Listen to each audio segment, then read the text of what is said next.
પ્રભુના વચન સાંભળી તેઓ પ્રેમથી પરિપલુપ્ત બની ગયા.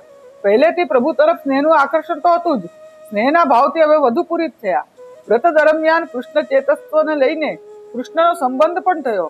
ભાવના પુષ્ટિમાં કલ્પના સમાન નથી. જે વસ્તુ હોય તેનું ચિંતન કરવું તે ભાવના, જે ન હોય તે માનવી એ કલ્પના. એટલે ભાવનામાં મૂળ વસ્તુ તો સત્ય છે. આકાશ સુમનની ભાવના ન થાય, કલ્પના થઈ શકે. પુષ્ટિમાં પ્રત્યેક વસ્તુની ભાવના કરવામાં આવે છે. સત્ય વસ્તુની ભાવના હોવાથી કરેલી ભાવના વ્યર્થ જતી નથી. ભગવદ અર્થ કરેલી ભાવના ક્યારેય નિરર્થક નથી જતી. નિરંતર ભાવના કરીએ તો તેનું ફળ સત્ય રૂપે પ્રાપ્ત થવાનું જ છે. કુમારિકાઓની ભાવના હતી, તેથી જ પ્રભુ તટપટ પધાર્યા અને આ ચીરહરણ લીલા કરી. પુરુષોત્તમ સાક્ષાત પધારે છે એવું જ્ઞાન થતા તેઓ લજ્જા પામ્યા. ખરેખર ક્રીડા કર્યું હોય એવી અવસ્થા અનુભવવા લાગ્યા. પોતાના જેવી જ બીજા ગોપીજનોની સ્થિતિ છે કે કેમ એની ખાતરી કરવા એકબીજાને જોવા લાગ્યા. અન્યોન્ય જોવા છતાં કઈ પરિણામ ન સમજાયું. ત્યારે પ્રભુની લીલામાં કુતૂહલ પેદા કરનારો આ પ્રસંગ છે. મને જ આવો અનુભવ થયો છે એવા વિચારે હસવા લાગ્યા. લોકરીતિથી પણ ઉપવાસના વચનો જાણીને હાસ્ય કરવા લાગ્યા. એટલે બહાર ન નીકળ્યા. અદ્ભુત રસ પ્રગટ થયાને કારણે લજ્જિત થઈ ગયા અને બહાર ન આવ્યા. અંતર્યામી એવા પ્રભુ તેમના મનોભાવો જાણી ગયા. માટે પ્રભુએ ફરીથી પહેલાની જેમ આજ્ઞા કરી, પરંતુ કુમારિકાઓને ફરી આ આજ્ઞા ઉપવાસ રૂપ જ ભાસી. એટલે બધી વાત હસવામાં કાઢી નાખી. એમના ચિત્તમાં એવું આવ્યું કે બહાર નીકળીશું તો કદાચ ભગવાન કોપ કરશે અથવા નિર્લજ્જ છીએ એવું માનશે. આમ વિચારી જળમાં વધુ ને વધુ ઊંડા ઉતર્યા અને કંઠ સુધી જળમાં જઈ ઉભા રહ્યા, જેથી કોઈ અવયવ ન દેખાય. એ પછી લૌકિક રસ અને ભયથી યુક્ત બન્યા. અત્યાર સુધી કૃષ્ણમાં ચિત્ત લાગેલું હતું, ત્યારે ભગવદ રસમાં તેઓ એટલા છક્યા હતા કે પોતે મોટેથી ગુણગાન કરતા હતા. લોકવેદની પરવા ન હતી, પરંતુ લૌકિક રસ તથા ભય પ્રધાન બનતા બહારનું સંવેદન થવા લાગ્યું. તેથી જોકે ઠંડી નવી નહોતી, છતાં બાહ્ય સંવેદનોને લીધે શીતળી કાપવા લાગ્યા. આમ દેહ ભાવ દ્રઢ થતા દેહાધ્યાસ જાગૃત થતા અત્યાર સુધી જે રસાનુભાવ કર્યો હતો એ બધું જ ભૂલી ગયા. ઉપરાંત ગોપ બાલકોની માયાથી વ્યામોહિત થયેલા હોવાથી પ્રભુના આશયને સમજી શક્યા નહીં અને પ્રભુને ઉદ્દેશીને કહેવા લાગ્યા, પ્રભુ આવો અન્યાય ન કરો. પતિના નામનો ઉચ્ચાર ન થાય માટે પ્રભુને ભો એવું સંબોધન કર્યું છે. અમે આ ઘડી સુધી કુળ સ્ત્રીઓ છીએ, પરપુરુષે અમારું એકે અંગ જોયું નથી, માટે બાળકોની દૃષ્ટિમાં અમે આવીએ એવું ન કરશો. આપની આજ્ઞા સાંભળીને આપની નિકટ આવવું જોઈએ, પરંતુ જો આ સ્થિતિમાં બહાર આવીએ તો જોકે ઈશ્વરના વાક્યનું પોષણ પાલન કરવામાં અધર્મરૂપ નહીં થાય, છતાં લોક વિરુદ્ધ કાર્ય હોવાથી અન્યાય રૂપ થાય. અમે તમારા સ્વરૂપે જાણીએ છીએ. આપ નંદગોપ સુત છો, બ્રજ સ્વામીના પુત્ર છો. સ્વામીના પુત્ર અનિતિ ન કરાવે. આપ અમારા પરમ પ્રીતિના વિષય તો છો જ, પરંતુ આપ અમને આપની દ્રષ્ટિએ જુઓ. બાળકો આગળ અમને આવવાનું ન કહો. આપ અમને જુઓ એ અમને ગમતું નથી એવું ન માનશો. અમે તો આપનું અંગ છીએ. જો તમે અન્યાય કરશો તો આપની અને અમારી અપકીર્તિ થશે. માટે જળમાંથી બહાર નીકળતા પહેલા વસ્ત્ર આપી દો. અમે કંપીએ છીએ, આપે દયા કરવી જોઈએ. હે શ્યામ સુંદર, અમે આપની દાસીઓ છીએ. અમે આપની દાસીઓ છીએ, તેથી આપની આજ્ઞાનું પાલન કરીશું. તમે ધર્મજ્ઞ છો, અમારા વસ્ત્ર આપી દો. જો આપ ખૂબ રંજાડશો તો પછી નંદરાયજીને કહેવું પડશે. તવથી એવું સૂચવે છે કે પ્રભુઓ તમારી દાસીઓ છીએ, તમારા સંબંધી અથવા ગોપ બાળકોની દાસીઓ નથી. દાસીપણું પરિચર્યા સિદ્ધ કરવા માટે પણ વસ્ત્રની આવશ્યકતા છે. પરિચારિકા વસ્ત્ર રહિત ન શોભે. આ પ્રમાણે સર્વ કુમારિકાઓના વચન સાંભળીને તેમજ તેમને આદિદૈવિક સ્વરૂપ ગોપ બાળકોની માયાથી મોહિત થયેલા જાણીને પોતાની ઈચ્છાથી તેઓ તેવા થયા છે અને અવગણે છે. તેથી લૌકિક યુક્તિથી તેમને પ્રભુ જગાડે છે. પ્રભુ કહે છે કે જો અમારા વાક્ય પ્રમાણે તમારે ન આવવું હોય તો કાંઈ નહીં, પરંતુ તમે બોલ્યા તેનું તો પાલન કરશો ને. શ્યામ સુંદર તે દાસ્ય, એના આધારે તમે ભલે તે પ્રમાણે કરો. દાસીપણામાં કે દાસ્યપણામાં કઈ લોકમાં અનૌચિત્ય નથી. સારી હોય કે ખોટી હોય, સ્વામીની આજ્ઞા માનવી જોઈએ. ત્યાં સ્વામી આજ્ઞાના ઔચિત્યનો વિચાર ન થવો જોઈએ. સ્વામીની આજ્ઞા ન પાડીએ તો સ્વામી દ્રોહ થાય. માટે તમારું વાક્ય પાડીને પણ આવો. અમારું ને તમારું વાક્ય નહીં પાડો તો નાશ થશે. પ્રભુનું સુખ શેમાં જળવાયું છે તેનો જ માત્ર આપણે વિચાર કરવો જોઈએ. પછી દુનિયામાં કેવું લાગશે એને વિચારવું. પ્રભુ વાક્યનું પાલન કરવામાં મર્યાદા છૂટે તે પણ વાંધો નથી.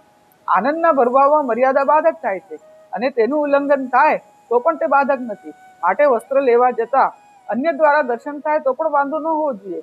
જ્યાં લોકવેદનો વિચાર ન હોય અને ભગવદ આજ્ઞા પાલનનો જ વિચાર હોય એ જ ખરી નિષ્ઠા છે. તમારા પોતાના જ વચનનું પાલન કરશો તો વાક નિષ્ઠા થશે, પરંતુ બંનેનું વચન નહીં માનો તો દેહ નિષ્ઠા તથા દેહાધ્યાસ અતિ વિપુલ પ્રમાણમાં થવાથી તમારા ભાવનો નાશ થશે. આંતર સંવેદનની અંદર જે કંઈ કરવામાં આવે છે તે દોષ રૂપે ન રહેતા ભક્તિમાં ગુણ રૂપે લેખાય છે. પતિત્વ માટે પ્રાર્થના કરેલી હોવાથી તમે ભાર્યાપણું અંગીકાર કર્યું છે. તમે પત્ની થવા માંગતા હતા એ વાત જવા દો, પરંતુ દાસીઓ પણ થવું હોય તોય મારી આજ્ઞાનું પાલન આવશ્યક છે. 16મા શ્લોકમાં જે આજ્ઞા કરી છે તે ઈશ્વર ભાવથી કરી છે, જેથી જીવ આપોઆપ તે આજ્ઞા અનુસાર પ્રેરાઈ જાય. એથી પ્રભુના વચન શા છે તે સમજી શક્યા નથી, છતાં વચનમાંની શ્રદ્ધાને લઈને કુમારિકાઓ પ્રભુની નજીક આવ્યા. તમે દાસી છો તો તમારી આજ્ઞાનું પાલન કરી બહાર આવો. આમ કહી ભગવાને બતાવ્યું કે નહીં આવશો તો તમારો દાસી ભાવ પણ સિદ્ધ નહીં થાય. આથી તો ભારે અનિષ્ટ થશે. એવો ભય ઉત્પન્ન થયો. આ ભય દ્વારા જ એમના બધા ભાવો તિરોહિત થઈ ગયા. ભગવાનના વાક્ય દ્વારા એ ભાવો તિરોભૂત થવાથી એ સર્વ કુમારિકાઓ જળમાંથી બહાર આવ્યા, છતાં ગુહ્ય અંગને ઢાંકીને બહાર આવ્યા. તાત્પર્ય એ છે કે એમણે પોતાનો કંઈક આગ્રહ ન છોડ્યો. આ અભિપ્રાયથી આચાર્ય તેની વ્યાખ્યામાં સ્વભાવાધીના એવ એમને સ્વભાવને આધીન કહ્યા છે. ભગવાનની આજ્ઞા મુજબ કાર્ય ન કરવાથી કાલ ધર્મ બાધા કરે છે. એ વાત બતાવવા માટે ખંડિત રૂજવા લાગ્યા. એમ કહ્યું, કર્મનિષ્ઠા વાળાનો આશય એવો હોય છે કે તમે મર્યાદાની અંદર જ રહો, તેની બહાર જશો નહીં. ભક્તિ માર્ગમાં અનુભવ લેવાની આપણી ઈચ્છા થતા જ મર્યાદિકો વચ્ચેથી જ આપણને અટકાવી દે છે અને ચિત્ત મર્યાદા તરફ ખેંચાય વિકૃતિ કરે છે. દાખલા તરીકે સહજાદી 5 દોષો કોઈ પ્રકારે ન ગણવાના એમ કહ્યું છે. તે દોષોની શુદ્ધિ થઈ ગયેલી સમજવી. કર્મ માર્ગમાં ભલે તે બાધક રૂપ નીવડતા હોય. કર્મ માર્ગમાં સ્ત્રીએ આવેલું જળ પૂજામાં કામમાં ન આવે, સ્પર્શ જ દોષ છે. પરંતુ પુષ્ટિ માર્ગમાં શુદ્ર વૈશ્ય વગેરે તે સ્વરૂપે ન જોતા વૈષ્ણવ સ્વરૂપે જુએ છે. સ્ત્રીને પણ વૈષ્ણવ સ્વરૂપે જુએ છે. વૈષ્ણવ હોય તો તેનું સ્પર્શ કરેલી ચીજો પ્રભુના વિનિયોગમાં આવે છે. ગોસ્વામી કુળના જ્ઞાતિબંધીઓ વૈષ્ણવ શુદ્રના હાથે જળ લીધેલું લે તો વાંધો ઉઠાવે છે, પરંતુ વૈષ્ણવ થયા પછી તેને વૈષ્ણવ સ્વરૂપે જોવામાં આવે છે.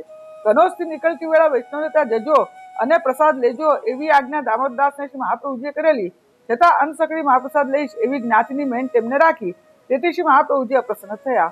વર્ણાશ્રમ ધર્મ ક્યારનોય પાંગળો થઈ ગયો છે. તેવા ધર્મનું પાલન કરવાથી કોઈ જ ફળ મળવાનું નથી, છતાં તે પાળવો નિબંધમાં કહ્યું છે. વર્ણાશ્રમ ધર્મ દેહાધ્યાસ ધર્મ છે. હું બ્રાહ્મણ ઇત્યાદિ વૈષ્ણવત્વ હિ સહજમ. બાકી તો બીજા કાર્યો તેમાં અભિનિવેશ વિના કરવા, બાકીના ધર્મ ગૌણ ગણવા. વૈષ્ણવતા સૌથી ચઢિયાતો ધર્મ હોવાથી તેની બરોબરી કોઈ ધર્મ કરી શકે એમ નથી. શ્રી ગોકુલેશજીનો ઉપરનો વૈષ્ણવ નડ્યો. 3 વાર પૂછ્યું કે કોણ છો? 3 વાર જવાબ મળ્યો કે વૈષ્ણવ. પોતે છોવાયા નથી એમ માની સેવામાં પધાર્યા. કારણ વૈષ્ણવત્વ મહાન વસ્તુ છે. વૈષ્ણવતા પ્રાપ્ત કરવા માટે તો કુમારિકાઓને વસ્ત્રો પ્રભુએ કદમ પર ચડાવ્યા. વૈષ્ણવ ધર્મ જ એવો છે તેવા બધા ધર્મોનો અભિનિવેશ થાય. એ વ્યાપક છે. વૈષ્ણવ થયા પછી વર્ણ રહેતી નથી. સંપૂર્ણ કર્મયુક્ત બ્રાહ્મણ વૈદિક નિષ્ઠાવાળો હોવા છતાં હરિથી વિમુખ હોય તો તેના જેવો પતિત કોઈ નથી. મર્યાદાથી જીવની શુદ્ધિ થાય એવું જડો માને છે. ભગવદ વાક્ય નિષ્ઠા વાણી નિષ્ઠા અથવા દેહ નિષ્ઠાથી શ્રેષ્ઠ છે. સુખદેવજીએ લૌકિક ભાવ રાખ્યા વિના વર્ણન કર્યું છે. જેવા પ્રભુ તેવા ભક્તો એવા ભાવ શુદ્ધિમાં થયો છે. પુરુષોત્તમનું દ્વિતીય સ્કંદમાં નિરૂપણ કરતા ગુણાંગનું પણ વર્ણન કર્યું. તેવી જ રીતે કુમારિકાઓ કૃષ્ણ રૂપ જ છે એ રીતે વર્ણન કર્યું છે. વ્રજે કુમારશ્ચ કુમારિકાશ્ચ જાતઃ. વ્રજમાં કુમાર અને કુમારી રૂપે સદા સર્વદા પ્રભુ બિરાજમાન છે. કુમારિકા રૂપે પ્રભુ પોતે જ લીલા કરી રહ્યા છે. કુમારિકાઓની પ્રભુની આજ્ઞાનું પાલન કરવા જ જળાશયમાંથી બહાર પધાર્યા. ત્યારે પ્રભુના શ્રીમુખે યદી એવો શબ્દ સાંભળ્યો ત્યારે અમારા આગ્રહથી જુદી જ વસ્તુ સિદ્ધ કરવાની આપની ઈચ્છા છે. એવો પ્રભુના આગ્રહ જોઈ આજ્ઞાનું પાલન ન કરવાથી ફલદાનમાં પણ વિક્ષેપ થશે, માટે તેઓ આવ્યા છે. કાલોયમ કઠિનોપી શ્રી કૃષ્ણ ભક્તાન ન બાધતે. પ્રભુના ભગવદીઓને કઠિન એવો કાળ બાધા કરતો નથી. શિક્ષા શ્લોકીમાં પણ જીવ બહિર્મુખ થાય ત્યારે તેને ધર્મ બાધા કરે એમ સમજાવ્યું છે. પ્રભુમાં દત્ત ચિત્ત હોઈશું તો કાલ ધર્મ કદી બાધા નહીં કરે. ભગવદે પર જીવન જીવવું જોઈએ એ સિદ્ધાંત અહીં સમજાવ્યો છે. આચાર્યશ્રીના પ્રકારમાં ભાવના અને ભાવનાના ક્રમ પર રચાયેલ પુષ્ટિ માર્ગ સર્વથા સત્ય છે. પ્રભુએ કુમારિકાઓને તે પ્રકારે આવેલા જોઈને વિચાર્યું કે કોઈ પણ અંશે કરીને આ કુમારિકાઓ દોષવાળા નથી. સર્વ શ્રીઅંગોનું પોતે દર્શન કર્યું. પ્રભુની ઈચ્છા જ્ઞાન દૃષ્ટિ સર્વ સ્થળે પડે એવી હતી. અંગ ઢાંક્યું છે તેટલા અંશમાં પ્રભુએ તેમને દોષવાળા જોયા. એથી થોડો રોષ પણ ઉત્પન્ન થયો. જ્ઞાન દ્રષ્ટિ સર્વત્ર વ્યાપ્ત થતી ન હોવાથી આ કુમારિકોને તજવા જોઈએ એવો ક્ષણિક વિચાર પણ આવી ગયો. પરંતુ એમનું અંતઃકરણ સર્વથા શુદ્ધ નિહાળીને પ્રભુ પ્રસન્ન થયા. જ્ઞાન દ્રષ્ટિ પ્રગટ કરી. કદંબ વૃક્ષની ડાળીઓ પર વસ્ત્ર સ્થાપ્યા. વસ્ત્રોને વૃક્ષરૂપી વૈષ્ણવનો સંગ કરાવ્યો. અપ્રસન્નતા દૂર થાય એ માટે કંઈક અવ્યક્ત વાર્તાલાપ કુમારિકાઓ સાથે કરી સાચી વાત જાણી પ્રભુએ અલ્પ હાસ્ય કર્યું. તેથી અલ્પ મોહ પણ થયો. આ મોહ પ્રભુ ન કરે તો કુમારિકાઓ મુક્ત થઈ જાય. આગળ લીલા સિદ્ધ કરવી છે માટે મોહ કર્યો. પછી દ્રઢતાથી આજ્ઞા કરી કે જેથી તેમની વાત કુમારિકાઓ માની લે. વૈષ્ણવના સંગથી ભગવત પ્રાપ્તિ થાય છે માટે વૈષ્ણવ રૂપી વૃક્ષોનો સંગ વસ્ત્રોને કરાવ્યો. જેથી વસ્ત્રોમાં વૈષ્ણવતા આવી. વૈષ્ણવ રૂપી વૃક્ષો કેવળ પરોપકારી જીવન જીવે છે તેવું જ જીવન જીવવું જોઈએ. વસ્ત્રોમાં વૈષ્ણવતાનો ગુણ આવે માટે કદમ પર મૂક્યા. કદમ પર મૂકવાથી વસ્ત્રો રસનું ઉદ્બોધન કરાવનારા થયા, જેથી પ્રભુને અવશ્ય પ્રાપ્ત કરાવશે. ભગવત અનુભવને યોગ્ય દેહની પ્રાપ્તિ પણ તેમને થઈ જશે. નિદાનમ શ્રુત્વા દ્વારા કુમારિકાઓ વિનવે છે કે વયસ્સો આપની સાથે પધાર્યા હોય ત્યારે આ સ્થિતિમાં બહાર આવવું સારું કહેવાય કે નહીં એનું કશું અમને જ્ઞાન નથી. અમે કેવળ આપના છીએ, એટલે શું કરવાથી આપ શું માનશો એ સોચમાં અમે કેમ કર્તવ્ય વિમૂઢ થઈ ગયા હતા. હે પ્રભુ, અમારી પાસે જે કરાવવું હોય તેવું આપ સીધી રીતે કરાવી લો. તેમ કરવામાં અમારો દોષ થાય તો આપે રક્ષા કરવી. જીવનું અહિત થતું હોય તો તેવું અહિત ન થવા દેવા માટે પ્રભુ જીવની કૃતિ સુધારી લે છે. પ્રભુ જળમાં વિવસ્ત્ર સ્નાન કરવાથી જે દોષ થયો તેનું નિવારણ માટે જ તેમજ સ્વતંત્રથી ફલદાન કરવા માટે કહે છે કે તમે વિવસ્ત્ર સ્નાન કરી જળમાં ક્ષોભ ઉત્પન્ન કર્યો, જળના દેવતાનું અપમાન કર્યું, જળમાં ક્રીડા વગેરે કરી દોષોનું નિવારણ માટે મસ્તક પર અંજલિ બાંધી નમસ્કાર કરીને આવો, જેથી દોષોનું નિવારણ થશે. હાથ રૂપી ક્રિયાશક્તિ લજ્જાની રક્ષા માટે રાખી છે.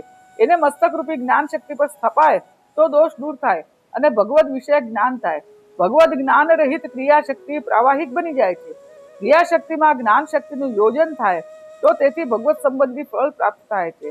પ્રાવાહિક એવી જે અભિમાનનું રક્ષણ કરવા વાળી કરુરૂપી ક્રિયાશક્તિ અને ભગવદ જ્ઞાનથી વ્યાપ્ત થતા પ્રાવાહિક પણ છૂટશે, અનન્યત્વ પ્રાપ્ત થશે અને ભગવદ રૂપ એવું ફળ અપાવશે.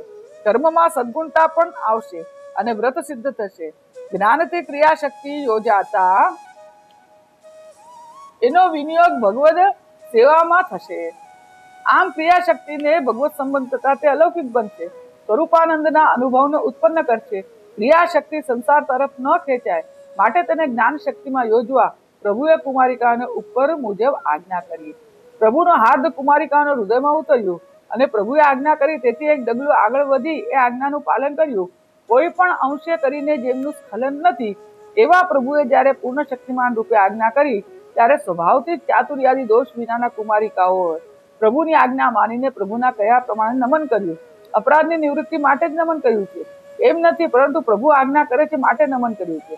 આમ એમનું નમન સકામ નથી. તેમણે જે કર્મ કર્યું તેના ફલરૂપે પ્રભુને જ પ્રાપ્ત કર્યા છે. ભલે જાતે સાધન ન્યૂનતા વ્યર્થા, ફલ પ્રાપ્ત થયા પછી સાધનમાં ન્યૂનતા રહે તો પણ વાંધો નહીં આવે. નમનથી અપરાધની ક્ષમા પ્રભુ કરે છે માટે સેવામાં નમનનો પ્રકાર જોવા મળે છે. પ્રત્યેક સેવાના પ્રારંભમાં નમન સેવામાં યોજવામાં આવ્યું. તત્પૂર્તિકામાંથી ભગવાનની ઈચ્છા જે છે તે પૂરી કરવાની ઈચ્છા વાળા છે એમ સમજવું. અમારા વ્રતની પૂર્તિ થાવ એવી ઈચ્છા તેમની નથી, પણ પ્રભુની ઈચ્છા પૂરી થાય તેવી તેમની ઈચ્છા છે. ભગવાને પ્રસન્ન થઈને વસ્ત્રો આપી દીધા. પ્રાયશ્ચિતથી ભગવાને અપૂર્વ નવીન ભગવત ભાવાત્મક કામ રૂપ વસ્ત્ર એમને આપ્યા. આ વસ્ત્રો પહેલાના કરતા જુદા અલૌકિક વસ્ત્રો છે. વસ્ત્રો એવા છે કે જલ ક્રીડામાં તેને ઉતારવા કરવાની આવશ્યકતા રહેતી નથી. કોઈ વસ્ત્ર ધારણ કર્યા પછી જોઈ શકતું પણ નથી. દુઃખ દૂર કરવાની ઈચ્છા તથા આનંદ આવિર્ભાવ કરવાની ઈચ્છા સ્થાપિત થઈ છે માટે તેને તોષિતા કહ્યું છે. કુમારિકાઓનું અંતઃકરણ શુદ્ધ છે, કોઈ પણ દોષ એમનામાં નથી એવું બતાવ્યું છે. ભગવાને કુમારિકાઓ સાથે વંચના કરી, લજ્જા છોડાવવા વિવશ કર્યા, અપમાન કર્યું, વસ્ત્ર હરી લીધા, કઠપુતળીની જેમ નચાવ્યા. આમ છતાં તેમને મનમાં ભગવાન માટે ઈર્ષ્યા ન થઈ, પરંતુ પ્રિય ભગવાનના સંગથી તેઓ અત્યંત પ્રસન્ન થયા. અંતર દુઃખ થાય ત્યારે અસૂયા ઈર્ષ્યા થાય, પરંતુ અહીં તો પ્રભુના વાક્યો અગ્નિમાં જળ છાંટતા જેમ એ ઠંડો પડે છે તેવા થયા. ભગવાને જેમને પોતાના સ્વરૂપાનંદનો આનંદ પ્રાપ્ત કરાવ્યો તેમને ભગવાનના વાક્યોથી દુઃખ કઈ રીતે પ્રાપ્ત થાય? પ્રાયશ્ચિત શબ્દથી પ્રભુએ કેવળ વસ્ત્રો આપ્યા નથી, પરંતુ આપતા આપતા પહેરાવી પણ દીધા છે. અને તે વેળા યોગ્ય તે કૃતિઓ જે કરવી ઉચિત છે તે પણ કરી છે. કરુણ શબ્દ તે સૂચિત કર્યું છે. એ વેળા આંસુ લૂછવા, મસ્તક પર હાથ મૂકવો વગેરે ઉપચાર પણ કર્યા છે. ત્યાર પછી પ્રભુના દ્વારા પરિધાન કરાવેલા તે વસ્ત્રો પહેરીને તૃતીય પુરુષાર્થ સિદ્ધ કરવો તેઓ સજ્જિત થયા. કુમારિકા ભક્તો પોતે રસના નિધાનરૂપ બન્યા. અલૌકિક વસ્ત્રોથી કુમારિકાઓનો દેહ રસયોગ્ય બન્યો. દેહ સૌષ્ઠવ તેવા પ્રકારનું થયું. લીલાને યોગ્ય સર્વ પ્રકારનું સાહિત્ય કુમારિકાઓને પ્રાપ્ત થયું છે. એમ શ્રેષ્ઠ સંગમ સજ્જિતા હતી કહ્યું છે. વસ્ત્ર અલૌકિક કામરૂપ છે, માટે જ તેઓ રસાકરા થઈ શક્યા. ભગવાન એવા ગુણાતીતના આધારે સર્વ ભગવદીઓ ભગવદાત્મક છે. તેમનો દેહ ઇન્દ્રિયાદિ પણ ભગવદાત્મક છે એમ સમજવું. આમ તેમનો દેહ લીલાનુકૂળ થયો. હવે અંતઃકરણની સ્થિતિ બતાવે છે. ગૃહિતમ ચિત્તમ યાસામ ગૃહિતમ ચિત્તમ યાભિ. જેમનું ચિત્ત પ્રભુએ ખેંચ્યું છે અથવા પ્રભુનું ચિત્ત જેમણે ખેંચ્યું છે, આ બે અર્થ થાય. પ્રભુએ તેમજ કુમારિકાઓએ બંને એકબીજાને ચિત્ત ગ્રહણ કર્યા છે. આમ ચિત્ત ખેંચાયેલું હોવાથી અંકુર ઉત્પન્ન થતા ક્રિયાશક્તિ કુંઠિત થઈ ગઈ છે. તેથી પોતે ખસતા નથી. જ્ઞાન શક્તિ પણ કુંઠિત થઈ ગઈ છે અને તેનો રસમાં જ વિનિયોગ થયો છે. તે લજ્જાયિતા તે ક્ષણઃ તે સમજાય છે. ભગવદીઓના નેત્ર લજ્જાથી ઢળી પડ્યા છે. કારણ આગળ પ્રભુની આજ્ઞા ન માનવાથી દોષ થયો એવું શ્રીધર આદિ માને છે. પરંતુ આચાર્યશ્રી જણાવે છે કે ઉત્કટ રસમાં આવી ભાવ દૃષ્ટિ થાય છે. એ ભાવ દૃષ્ટિ કુમારિકાઓને પ્રાપ્ત થઈ છે. એટલે પૂર્વ દોષ સ્મરણને લીધે લજવાયા એવું નથી. કુમારિકાઓના હૃદયની ઈચ્છાને સમજીને ભગવાને જે કરવું જોઈએ તે કર્યું. ભગવાને સર્વ સામર્થ્યયુક્ત છે, તેથી તેમના સંકલ્પોને જાણે છે. પ્રભુની આજ્ઞાથી જ આ કુમારિકાઓની ઉત્પત્તિ છે. એ વિચારે પોતે શા કારણ માટે ઉત્પન્ન કર્યા છે તેનો વિચાર કર્યો છે. નહીં તા વિવાહાર્થમ આગતા. મારી નિકટ તેઓ વિવાહ માટે પણ નથી આવ્યા, પરંતુ કેવળ ભક્તિ પ્રાપ્ત કરવા માટે જ મારી પાસે આવ્યા છે. પંચમ પુરુષાર્થ રૂપ ભક્તિ સિદ્ધ કરવા માટે જ આવ્યા છે. સ્વપાદ સ્પર્શ કામ્યયા શબ્દથી ભક્તિ માટે જ આવ્યા છે એમ સ્પષ્ટ થાય છે. પોતાના ભગવાનમાં ભક્તિ અને ભક્તિમાં સ્પર્શની કામના છે. શ્રવણથી શક્ય પર્યંતની ભક્તિની કામના નથી. દેહાદિનો વિનિયોગ પણ સ્પર્શ પ્રાપ્ત કરવા કર્યો છે. કારણ કે તેઓ ધૃત વ્રતને એટલે કે વ્રત ધારણ કર્યા પછી તે છોડ્યું નથી. વ્રત ધારણ કરીને જ રહ્યા છે. એથી વ્રતની નિવૃત્તિ થઈ નથી એમ સમજાવે છે. પ્રભુએ જાણી લીધું છે કે એમનો આખો સંગાત દેહ ઇન્દ્રિય પ્રાણ તેમના ધર્મ વગેરે ઉત્તમ ભક્તિને પ્રાપ્ત કરવા માટે જ છે. માટે જેમ કરવાથી ભક્તિ પ્રાપ્ત થાય અને તે દ્રઢીભૂત થાય તેવી તેમણે આજ્ઞા કરી છે. ભક્તિ પ્રાપ્ત થાય જ એવો ઉપાય તેઓ બતાવે છે. કારણ કે પોતે ભક્તને વશ છે. દામોદર હોવાથી પ્રભુ કેવી રીતે અંગીકૃત જીવોને વશ થઈ રહે છે તે દામોદર લીલામાં બતાવ્યું છે. દામોદર તથા અબલા શબ્દથી પરસ્પર વશપણું બતાવ્યું છે. ભક્તિનું સ્વરૂપ ચરણનું છે. પ્રભુના ચરણારવિંદ સર્વ ક્લેશને નિવારવા વાળા છે. પ્રપત્તિ શરણના અધિકારીઓ ત્યાગ કરવા માટે સમર્થ હોતા નથી, જ્યારે ભક્તિના અધિકારીઓ ત્યાગ કરી શકે છે. પાદ સ્પર્શની કામનાથી આવ્યા છે, એટલે મારા માટે સર્વ વસ્તુનું પરિત્યાગનું સામર્થ્ય મેળવવા આવ્યા છે, જેથી આગળ ઉપર સંતજ્ય સર્વ વિષયાન ઇત્યાદિથી સર્વ ત્યાગ કરવા સમર્થ બની શકે. પ્રભુના અધરામૃતનું પાન કરવા સારું.